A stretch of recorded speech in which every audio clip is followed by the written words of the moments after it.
Shalom. Selamat pagi adik-adik. Apa kabar hari ini? Luar biasa. Yes, yes, yes. Mantap. Puji dan syukur kita panjatkan ke hadapan hadirat Tuhan, karena atas perkenaannya lah penyertaan Tuhan, sehingga pada hari ini, hari Minggu tanggal 9 Agustus tahun 2020, kita boleh berjumpa lagi dalam ibadah sekolah Minggu Po Jemaat Wasuponda. Kak Eci berharap adik-adik yang ada di rumah dalam keadaan sehat selalu. Walaupun kita masih beribadah dari rumah, tapi itu tidak mengurangi rasa sukacita kita, semangat kita dalam memuji dan membesarkan nama Tuhan. Baik adik-adik, sudah siap beribadah? Ayo kita bangkit berdiri. Kita menyanyikan lagu Shalom Shalom Selamat Pagi.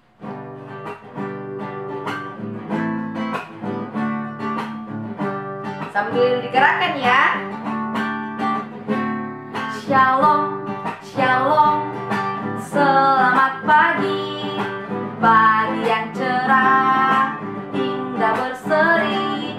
Shalom, shalom, selamat pagi.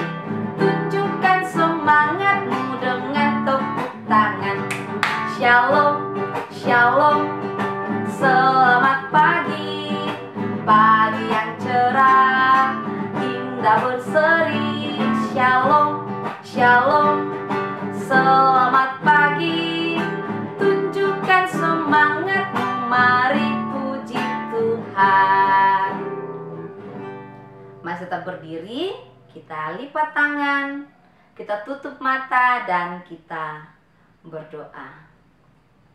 Puji dan syukur Tuhan Yesus kami panjatkan kepadamu pada pagi hari ini, di mana Engkau masih menyertai kami dalam sepanjang kehidupan yang masih Engkau berikan kepada kami. Dan saat ini Tuhan, kami akan memulaikan ibadah kami. Tuhan senantiasa memberkati dari awal, pertengahan, hingga berakhirnya nanti. Inilah doa kami. Amin. Ya. Silakan duduk. Nah adik-adik, minggu lalu Kak Nathaniel Pamantung menceritakan sebuah cerita. Ayo siapa yang ingat judulnya?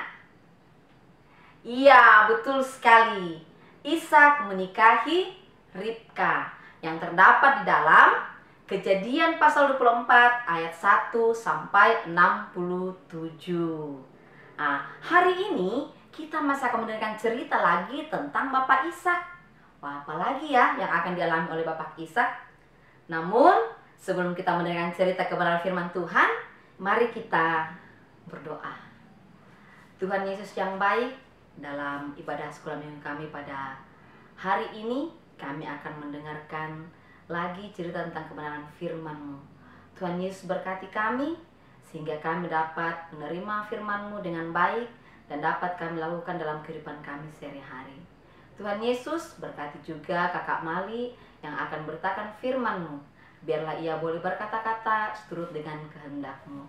Terima kasih Tuhan. Amin.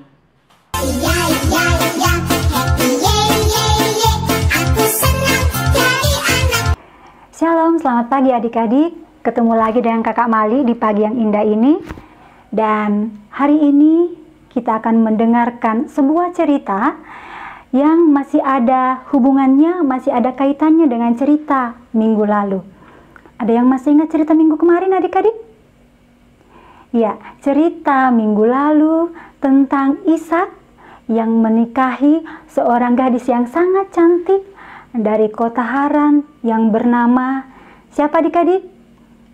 Siapa? Iya, benar sekali, bernama Ribka. Dan hari ini kita akan mendengarkan cerita tentang kehidupan keluarga Ishak dan Ribka dengan judul cerita Anak-anak Ishak dan Ribka. Dan bahan cerita hari ini diambil dari Kejadian 25 ayatnya yang ke-19 sampai ayatnya yang ke-34. Kejadian 25 ayatnya yang ke-19 sampai ayatnya yang ke-34. Nah, adik-adik yang kekasih dalam Tuhan, kehidupan rumah tangga Ishak dan Ribka sangat bahagia. Apa yang mereka mau, semuanya tersedia. Mereka tidak pernah merasakan kekurangan dalam kehidupan mereka, karena mereka mempunyai harta yang sangat melimpah. Ternak-ternak mereka sangat banyak. Pelayan-pelayan yang setia melayani mereka pun juga sangat banyak. Tahun-tahun kehidupan rumah tangga Ishak dan Ribka mereka lalui dengan penuh kebahagiaan. Tetapi di tengah-tengah kebahagiaan yang mereka hadapi, mereka alami, masih ada satu hal yang terasa kurang dalam kehidupan keluarga mereka. Masih ada satu hal yang membuat mereka merasa belum lengkap sebagai suatu keluarga. Mereka belum memiliki anak. Kehidupan rumah tangga mereka belum dimeriahkan oleh kehadiran anak. Hal ini disebabkan karena Ribka adalah seorang perempuan yang mandul atau perempuan yang tidak bisa hamil. Nah, adik-adik mengetahui hal ini, Ishak tidak berputus asa loh adik-adik. Ishak ingat cerita ayahnya, cerita Abraham ayahnya. Ayahnya pernah mengatakan, apapun yang kau minta dalam doa dengan sungguh-sungguh kepada Tuhan, itu pasti bisa kau dapatkan. Ishak ingat cerita orang tuanya, bahwa bagaimana dulu orang tuanya yaitu Abraham dan Sarah, mereka pun juga menunggu dalam waktu yang sangat lama sehingga mereka memperoleh Ishak. Mereka di usia yang sudah sangat senja, mereka masih diberikan Tuhan seorang anak. Dan hal itu sangat diamini oleh Ishak. Dia kemudian berdoa dengan sungguh kepada Tuhan, meminta anak. Dan adik-adik, bukan cuma sekali atau dua kali Ishak berdoa kepada Tuhan, tapi Ishak berdoa setiap hari, meminta kepada Tuhan untuk Tuhan berikan anak dalam kehidupan rumah tangganya bersama dengan Ribka. Dan akhirnya adik-adik, Tuhan mendengar dan menjawab doa Ishak. Setelah 20 tahun Ishak dan Ribka menikah, akhirnya Ribka pun hamil. Wow, sungguh luar biasa berkat Tuhan yang dirasakan dalam kehidupan rumah tangga Ishak dan Ribka. Semua orang yang mendengar berita ini sangat bergembira. Penantian yang sangat lama. 20 tahun bukan waktu yang pendek, itu waktu yang sangat panjang, waktu yang sangat lama dalam sebuah rumah tangga untuk mendapatkan keturunan. 20 tahun. Akhirnya Ribka pun hamil. Nah, adik-adik, masa-masa kehamilan dilalui oleh Ribka. Ketika kandungannya semakin membesar, anak yang dalam kandungannya selalu membuat gerakan yang sangat kuat, bertolak-tolak dalam kandungannya yang membuat dia merasa sakit. Sampai-sampai Ribka berkata, jika seperti ini halnya yang harus saya hadapi, harus saya alami, kesakitan seperti ini, lalu mengapa aku hidup? Saking berasa tidak mampu dia menahan sakitnya ini, Ribka pun berkata seperti itu. Kemudian Ribka datang berdoa kepada Tuhan, meminta petunjuk kepada Tuhan atas apa yang terjadi padanya. Dan Tuhan pun berkata kepada Ribka, "Ribka, dalam kandunganmu ada 2 suku bangsa. Dari rahimmu akan berpencar 2 suku bangsa. Satu suku akan lebih kuat dari suku yang lain. Suku tertua akan menjadi hamba suku yang lebih muda." Nah, ternyata adik-adik, anak yang ada dalam kandungan Ribka bukan cuma 1, tetapi ada 2 orang anak. Iya, ternyata Ribka mengandung anak kembar. Itulah yang menyebabkan sehingga terjadi bertolak-tolakan anak yang ada dalam kandungannya. Sehingga Ribka merasakan kesakitan yang teramat sangat karena pergerakan dari 2 orang bayi yang ada dalam kandungannya. Nah, adik-adik, setelah 9 bulan mengandung, lahirlah anak Ribka dan Ishak. Anak yang pertama keluar, kulitnya berwarna merah dan badannya berbulu. Ia pun dinamai Esau. Lalu keluarlah anak kedua. Tangan si anak kedua ini memegang tumit kakaknya. Ia memegang tumit kakaknya. Ia diberi nama Yakub. Adik-adik, Yakub ini kulitnya tidak sama dengan Esau. Kalau si Esau ini kulitnya merah kemerah-merahan dan berbulu, Yakub kulitnya mulus, tidak ada bulunya. Nah, usia Ishak pada saat anaknya lahir ini 60 tahun. 60 tahun usia yang bukan muda lagi. Kalau zaman sekarang, usia 60 tahun itu biasanya sudah dipanggil kakek atau opa untuk laki-laki. Tetapi pada waktu itu, Ishak dikaruniai anak di usia yang ke-60 tahun. Nah, adik-adik, hari berganti hari, tahun berganti tahun. Esau dan Yakub pun bertumbuh.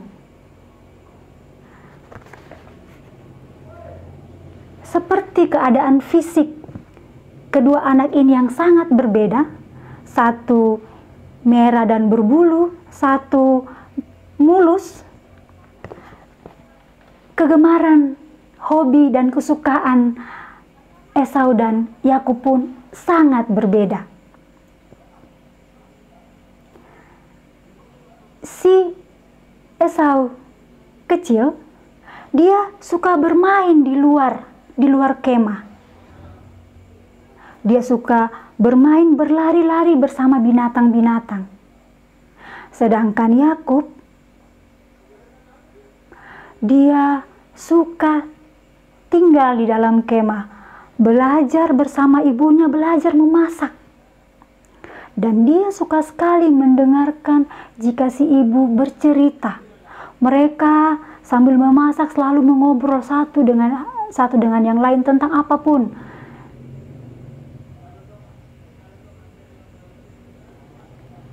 Nah, adik-adik, si Esau dan Yakub pun tumbuh menjadi dewasa.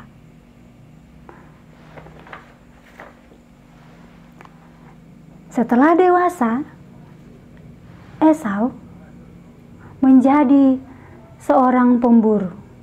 Dia suka berburu di padang dan dia suka tinggal pula di padang. Sangat berbeda dengan adiknya Yakub. Yakub ini menjadi anak yang lebih tenang, yang lebih suka tinggal di dalam kemah. Nah, adik-adik, dari kedua anak ini masing-masing orang tua mempunyai kesayangan sendiri-sendiri. Ishak, dia sangat menyayangi Esau, si anak sulung. Dia sangat suka makan makanan dari hasil buruan Esau. Sedangkan Ribka sangat menyayangi Yakub. Karena memang dari kecil Yakub ini lebih akrab dengan ibunya, yaitu Ribka. Yakub belajar memasak dari ibunya. Sambil memasak mereka mengobrol. Yakub suka sekali mendengarkan cerita ibunya. Dan bahkan pada suatu ketika Ribka menceritakan tentang Esau sebagai anak pertama.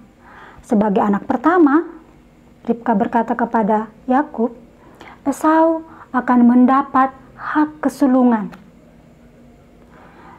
Esau akan mendapat harta yang lebih banyak dari Yakub.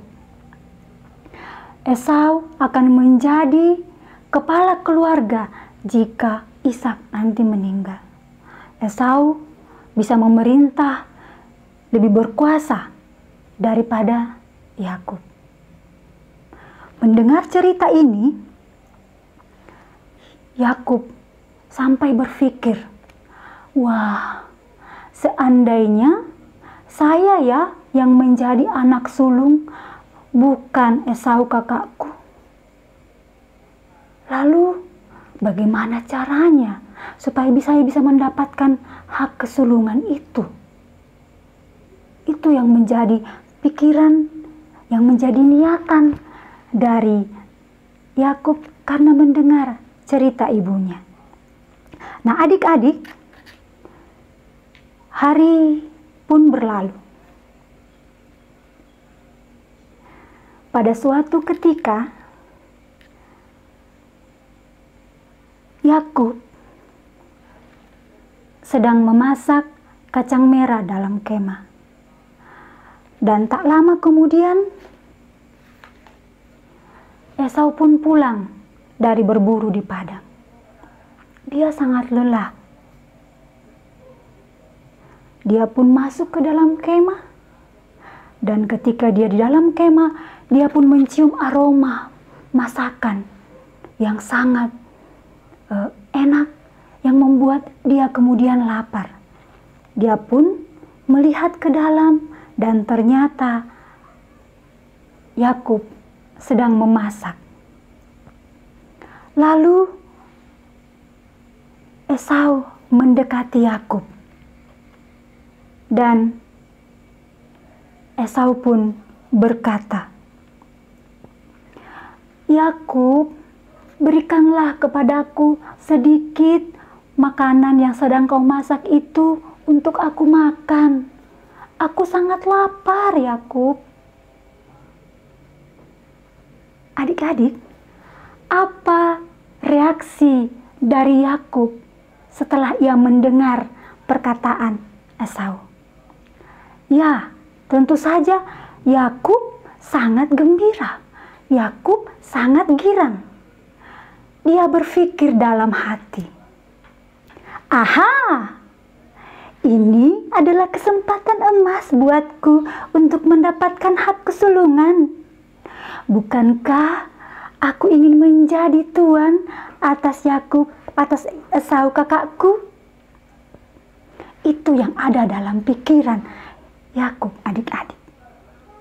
Kemudian Yakub berkata kepada Esau. Esau, aku akan memberikan makanan ini kepadamu untuk kamu makan, jika kamu menjual hak kesulunganmu itu kepadaku. Lalu, adik-adik, apa kata Esau? Sebentar lagi aku akan mati kok. Untuk apa aku punya hak kesulungan itu? Ambil saja hak kesulunganku, kata Esau kepada Yakub.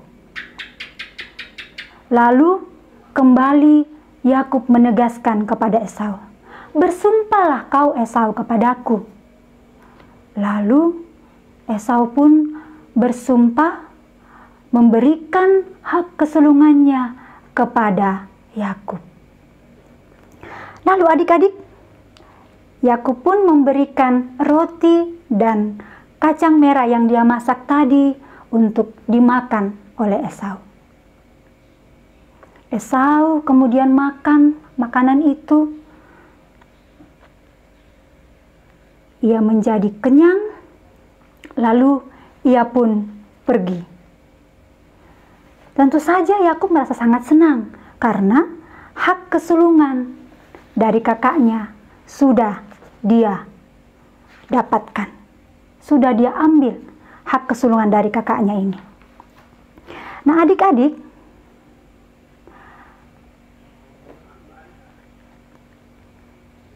bisa adik-adik lihat dalam cerita ini bagaimana seorang Esau sangat memandang ringan, sangat memandang remeh hak kesulungan yang dia miliki. Padahal pada masa itu, pada zaman itu, hak kesulungan adalah sesuatu hal yang sangat istimewa. Hak kesulungan dapat membuat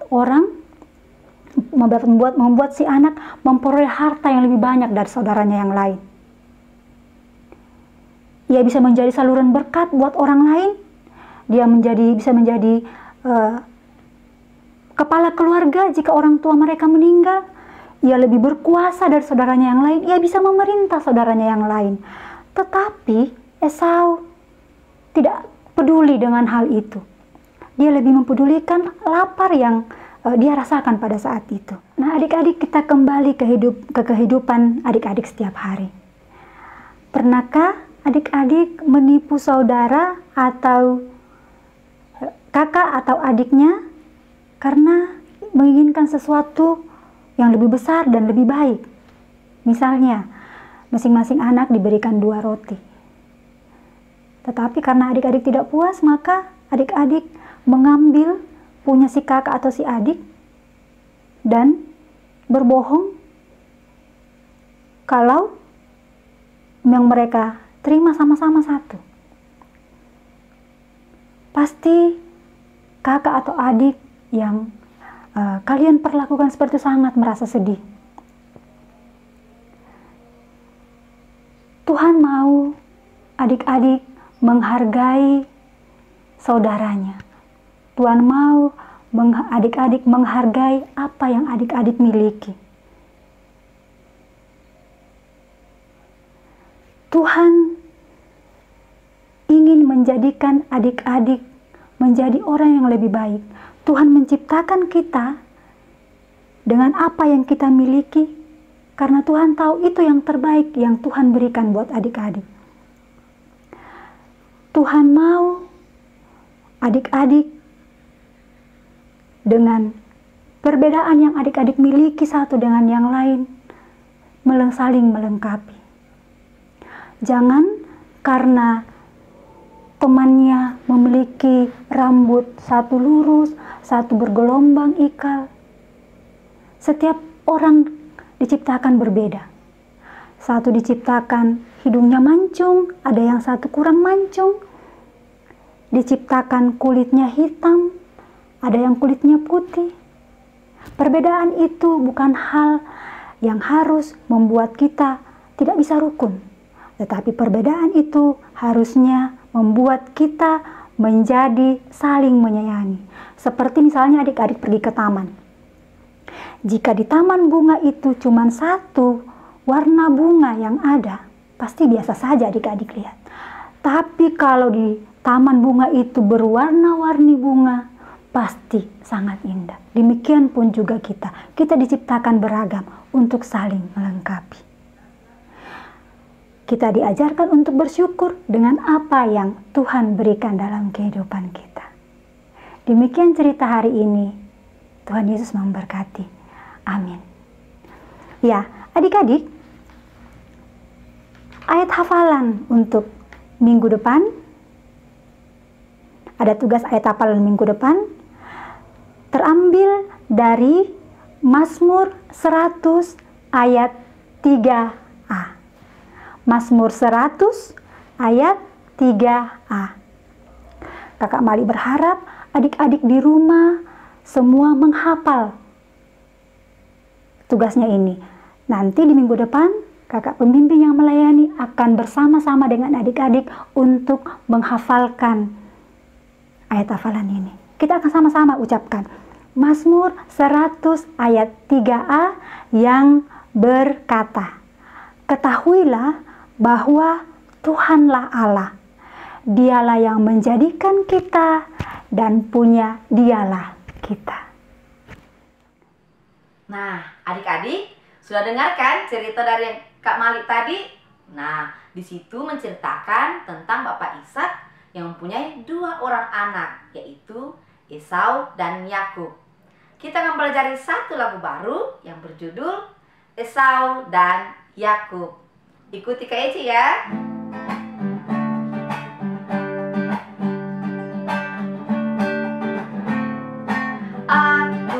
Akulah si anak sulung, namaku Esau, suka berburu. Ku terima dari Yakub sop kacang merah, ku berikan hak sulung pada adikku.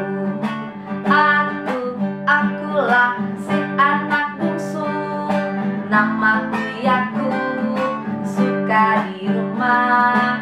Ku berikan pada Esau sop kacang merah, ku terima hak sulung dari kakakku.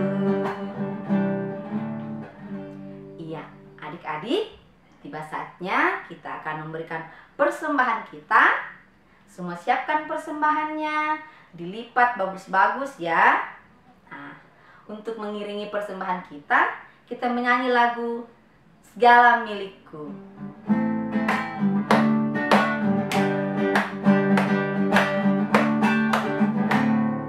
Segala milikku ku terima dari Bapa, badan dan jiwa diberikan olehnya. Segala hidupku, hormat dan puji syukur ku berikan padanya untuk selama-lamanya. Senang-senang hatiku bersenang, senang-senang sampai selamanya.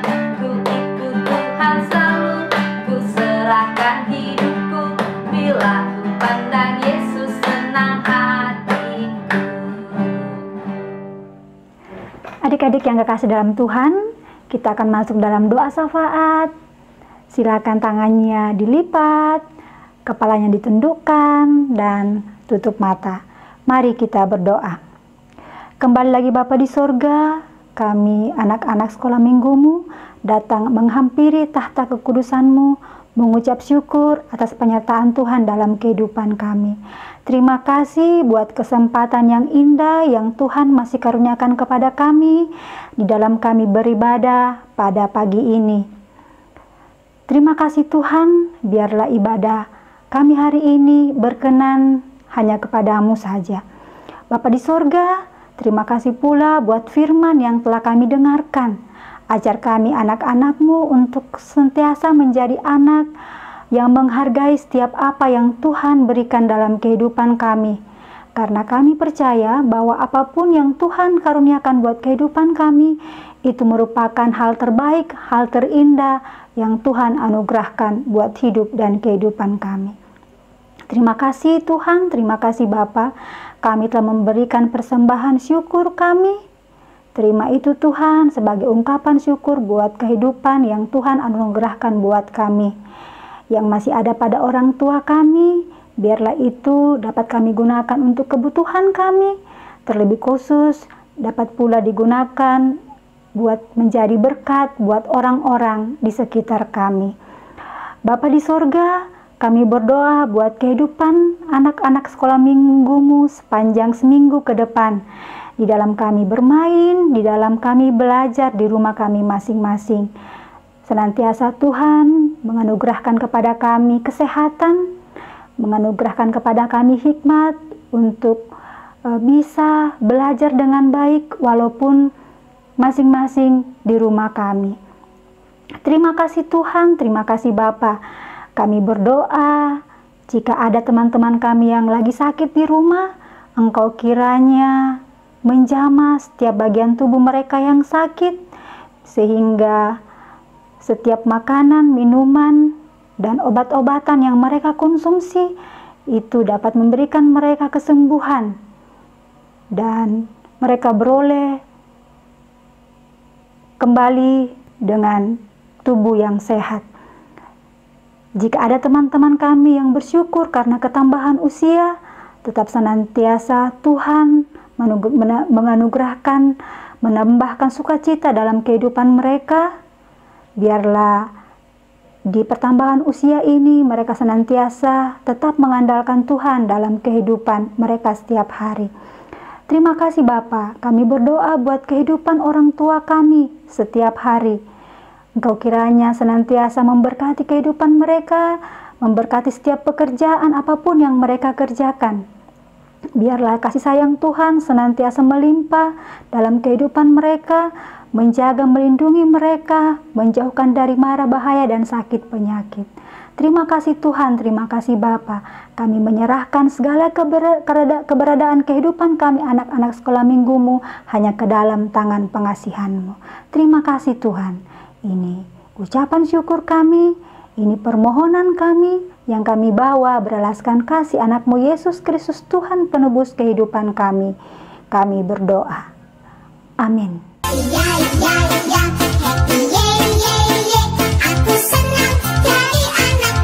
Adik-adik, untuk mengakhiri ibadah kita pada pagi hari ini, saya undang kita bangkit berdiri. Kita menyanyikan satu lagu, Memuji Tuhan Selalu.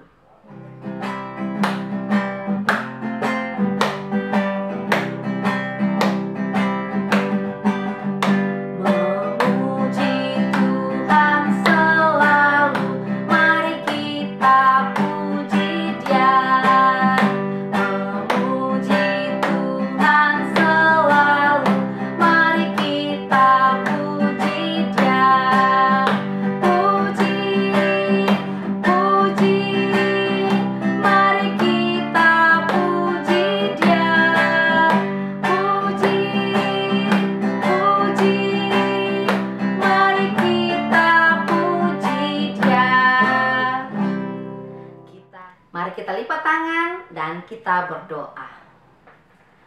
Tuhan Yesus yang baik, terima kasih atas penyertaan-Mu dalam sepanjang ibadah kami pada saat ini. Kiranya Tuhan Yesus tetap memberkati kami dalam kehidupan yang masih Engkau berikan kepada kami. Ampunkan kesalahan dosa kami Tuhan. Inilah doa kami. Amin.